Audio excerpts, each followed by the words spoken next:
글로벌 장 마감 동향 살펴보고 오셨는데요. 상품 시장 가운데 금값이 G20회의를 앞두고 6개월 만에 최저치로 내려앉았다는 점 좀 특징적으로 확인을 해볼 수 있겠네요. 네. 자, 이어서 아시아 쪽으로 넘어가서 전망 들어보도록 하겠습니다. 네, 미중 산업경제연구소의 조용찬 소장 연결하도록 하겠습니다. 소장님, 안녕하십니까? 예, 안녕하십니까? 네, 오늘 일본 시장 어떻게 전망하십니까? 네, 일본 증시는 오늘은 좀 보합권에서 일진일퇴 움직임이 예상이 됩니다. 일본의 그 4분기 실질 GDP 성장률이 3분기 연속 마이너스를 기록했는데요. 이 때문에 오늘부터 시작된 모스크바의 그 G20 회의에서는 엔 하락에 대한 경계성 코멘트가 적게 나올 수 있다는 점은 좀 호재로 작용할 것으로 보여집니다. 특히 그 도쿄 일부 증시의 거래 대금이 10일 연속 2조 엔을 상회하고 있는데요. 주시장의 에너지가 결코 약하지 않는 그런 모습입니다.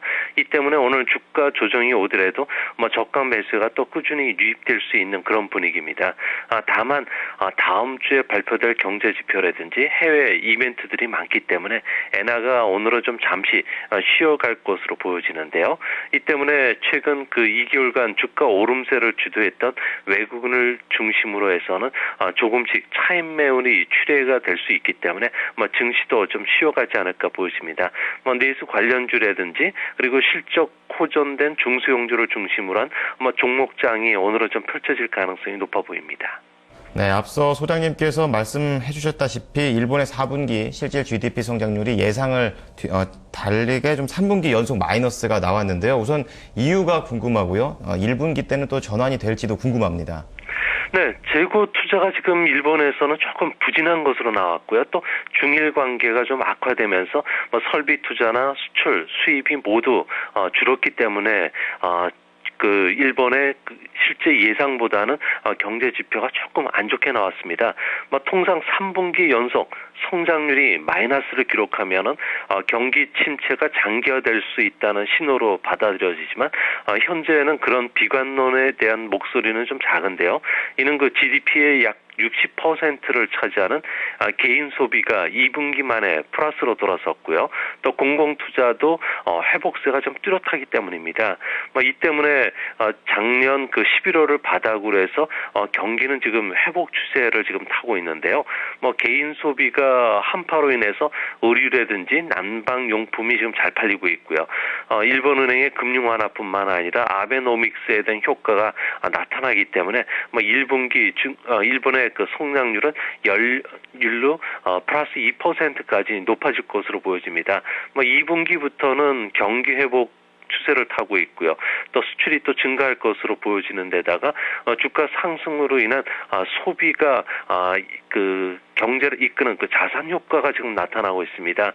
최근 일본의 그 고급 백화점에서 보면은 보석 그 장식 용품이라든지 사치품들에 대한 매출이 전년 대비 2자릿수를 증가했다는 보도가 나오고 있는데요. 수개월간 경기 회복세를 좀 타지 않을까 보여집니다. 회복세가 수치로도 확인될 수 있을지 봐야겠네요.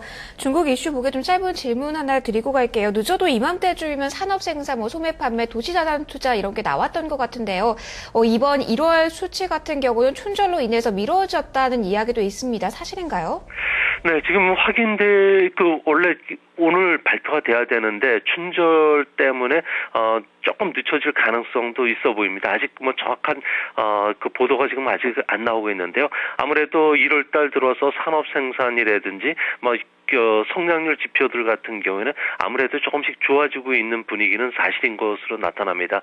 정부가 1조 위엔이 넘는 자금을 시중에 풀면서 이 자금들이 중국의 산업 생산뿐만 아니라 고정자산 투자를 좀 이끌고 있는데요. 특히 새해 초부터 국가급 인프라 투자들이 좀 확대되면서 원자력 발전이라든지 도로 개발 같은 쪽에 투자들이 계속 일어나고 있습니다. 이로 인해서 소재 산업들 중심으로 해서는 가격이 지금 올라가고 있는 분위기가 좀 뚜렷해지고 있기 때문에 아무래도 그 성장률 지표가 늦게 나오더라도 중국의 경기 그 회복세는 당분간 계속 진행될 것으로 보여집니다. 지표 일정 나오는 대로 확인 부탁드리고요. 이슈 가운데 보시면 이 중국에서 그림자 금융이라고 불리는 사기업 시작이 급격하게 늘어나고 있는 것으로 나타나고 있는데요. 이렇게 발달하게 된 배경과 그 규모 좀 짚어주시죠. 네, 중국에서는 부동산 개발 회사가 지하 금융 시장에 큰 손 역할을 해주고 있는데요. 아무래도 엄청난 현찰을 갖고 있다 보니까 보통 30%가 넘는 고리대를 놓기도 하고요. 또 부패 공무원들의 불법적인 자금을 해외로 유출시키는 통로로 이용되기도 합니다. 중국의 사금융 규모는 기관마다 다르게 추정되는데 대충 5,000조 위엔 정도에 달하기 때문에 GDP의 절반을 웃도는 규모입니다. 사금융이 급속히 팽창하고 있는 것은 2011년부터 인플레이션을 막기 위해서 금융 긴축이 강화됐는데요. 이 때문에 은행 문턱을 넘지를 못하던 민간 기업이라든지 지방 정부의 도시개발회사들이 부족한 자금을 이곳에서 보충하면서 최근 2년간 급속하게 커지고 있습니다. 이제 문제는 자산 버블이 붕괴되거나 아니면 지방 정부의 투자회사가 파산될 경우에는 신용 불안이 확산되면서 미국의 서브프라임처럼 금융기관의 연쇄 도산이 일어날 수 있는 위험이 지금 높아지고 있는데요. 2011년부터 은행의 위안화 대출이 지금 줄고 있습니다.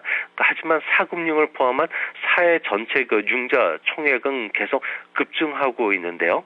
이 때문에 작년 말부터는 중국에서는 크고 작은 금융사고들이 매달 한 건씩 이상 지금 터지고 있습니다. 중국에 진출되어 있는 우리나라 금융기관들 같은 경우는 올해 중국의 금융 위험 관리에 좀 특별히 신경을 써야 되는 그런 시점인 것으로 보여집니다. 네, 소장님 오늘 분석 잘 들었습니다. 예, 감사합니다. 네, 금요일장 아시아 증시 미리 들여다봤습니다.